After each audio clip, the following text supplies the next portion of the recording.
ఒక వైరస్ వల్ల 30 రోజుల్లో 100 మంది పైగా చనిపోయారంటే మీరు నమ్ముతారా? కానీ ఇదే నిజం. అసలు మ్యాటర్ ఏంటంటే ఆఫ్రికాలో ఎబోలా వైరస్ మళ్ళీ వచ్చింది.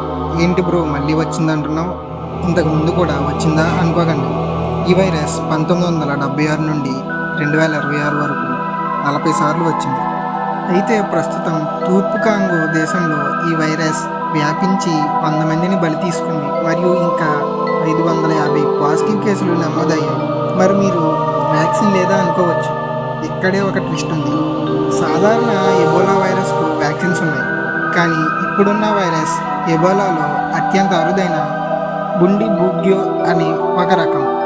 దీనికి వ్యాక్సిన్ లేదు, సరైన చికిత్స కూడా లేదు. ఈ వ్యాధి యొక్క లక్షణాలు ఎలా ఉంటాయంటే సడన్గా ఫీవర్ రావడం, హెడేక్, కండరాల నొప్పులు, motions, vomitings, stomach pain, kidney damages, internal and external bleeding. మరి వ్యాక్సిన్ లేని ఈ బండి బూగ్యో వైరస్ డేంజరా కాదా? కామెంట్ సెక్షన్లో కామెంట్ చేయండి.